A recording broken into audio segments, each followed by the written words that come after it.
वृंदावन की माटी। शोभा नाम की औरत जिसकी बहन वृंदावन में रहती थी, एक दिन वह उसको मिलने के लिए वृंदावन गई। शोभा जो कि काफी पैसे वाली औरत थी, लेकिन उसकी बहन कीर्ति जो कि वृंदावन में रहती थी ज्यादा पैसे वाली नहीं थी, लेकिन दिल की वह बहुत अच्छी थी, या यह कह सकते हैं कि दिल की वह बहुत अमीर थी। उसका पति मिट्टी के घड़े बनाने का काम करता था। शोभा काफी सालों बाद अपनी बहन को मिलकर बहुत खुश हुई, लेकिन उसमें थोड़ा सा अपने पैसे को लेकर घमंड भी था। वो कीर्ति के घर हर छोटी बात पर उसकी चीजों के में से नुक्स निकालती रहती थी, लेकिन कीर्ति जो थी उसको कुछ ना कहकर बस यही कह देती जो बिहारी जी की इच्छा। लेकिन शोभा हर बात में उसको नीचा दिखाने की कोशिश करती।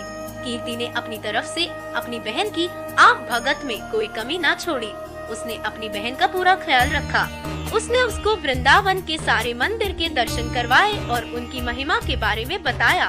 शोभा यह दर्शन करके खुश तो हुई और उसने महिमा भी सुनी, लेकिन उसका इन चीजों में इतना ध्यान नहीं था।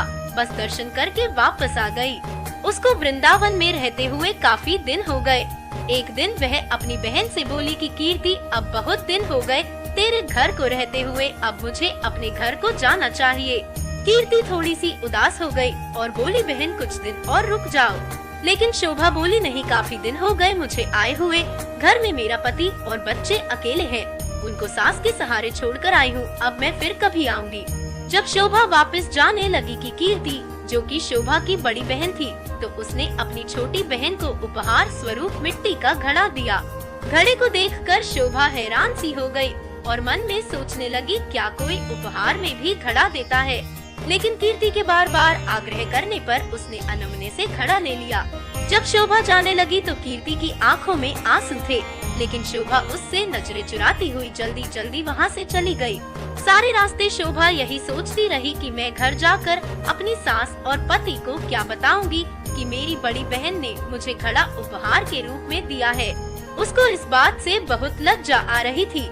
उसने सोचा कि मैं घर में जाकर झूठ बोल दूंगी कि घड़ा मैं खरीद कर लाई हूँ, मुझे तो मेरी बहन ने काफी कुछ दिया है।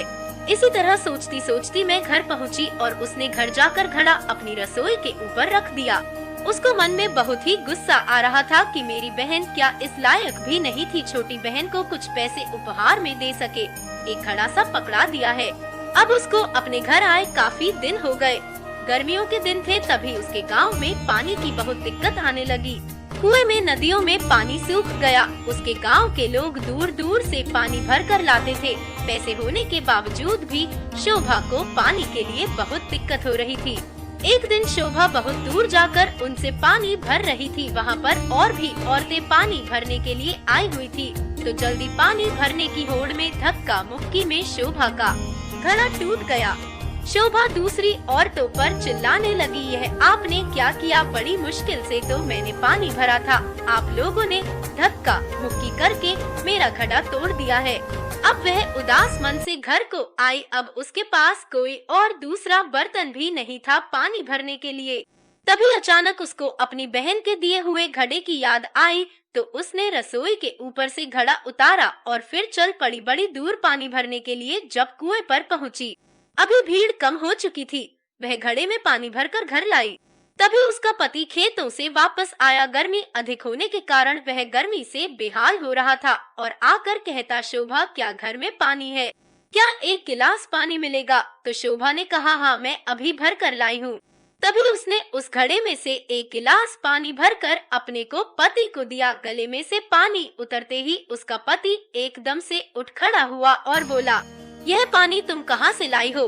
तो शोभा एकदम से डर गई कि शायद मुझसे कोई भूल हो गई है। तो उसने कहा, क्यों, क्या हुआ? उसने कहा, यह पानी नहीं, यह तो अमृत लग रहा है।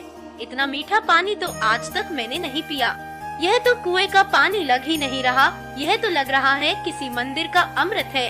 शोभा बोली, मैं तो कुएं से ही भर कर लाई हूँ, यह देखो घड़ा भरा हुआ। उसके पति ने कहा, यह घड़ा तुम कहाँ से लाई थी? उसने कहा, जब मैं वृंदावन से वापस आ रही थी तो मेरी बहन ने मुझे दिया था। यह सुनकर उसका पति चुप हो गया। अब शोभा का पति बोला कि मैं थोड़ी देर के लिए बाहर जा रहा हूँ, तब तक तुम भोजन तैयार करो। शोभा ने उसी घड़े के जल से दाल चावल बनाए। घड़े के पानी से दाल चावल बनाने से उसकी खुशबू पूरे गांव में फैल गई। गांव के सब लोग सोचने लगे कि आज गांव में कहाँ उत्सव है जो इतनी अच्छी खाने की खुशबू आ रही है। सब लोग एक एक करके खुशबू को सूंघते हुए शोभा के घर तक आ पहुँचे। साथ में उसका पति भी था। उसने आकर पूछा कि आज तुमने खाने में क्या बनाया है।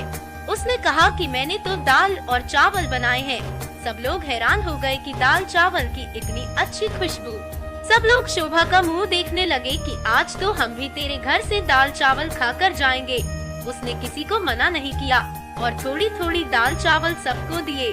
दाल चावल खाकर सब लोग उसको कहने लगे, यह दाल चावल नहीं, ऐसे लग रहा है कि हम लोग अमृत चख रहे हैं। शोभा के पति ने कहा कि तुमने आज दाल चावल कैसे बनाए? उसने कहा कि मैंने तो यह घड़े के जल से ही दाल चावल बनाए हैं। शोभा का पति बोला, तेरी बहन ने तो बहुत अच्छा उपहार दिया है। अगले दिन जब शोभा घड़ा भरने के लिए जाने लगी तो उसने देखा घड़ा तो पहले से ही भरा हुआ है। उसका जल वैसे का वैसा है जितना वो कल लाई थी। उसने उसमें से खाना भी बनाया था, जल भी पिया था, लेकिन घड़ा फिर भरा का भरा था। शोभा एकदम से हैरान हो गई, यह कैसे हो गया? तभी अचानक से उसी दिन उसकी बहन कीर्ति थी, उसको मिलने के लिए उसके घर आई तो शोभा अपनी बहन को देखकर बहुत खुश हुई। उसको गले मिली और उसको पानी पिलाया तो उसने अपनी बहन को कहा, दीदी यह जो तूने मुझे घड़ा दिया था यह तो बहुत ही चमत्कारी घड़ा है। मैंने तो तुच्छ समझकर रसोई के ऊपर रख दिया था, लेकिन कल से जब से यह मैं इसमें जल भरा हुआ है तब से जल से भरा हुआ है।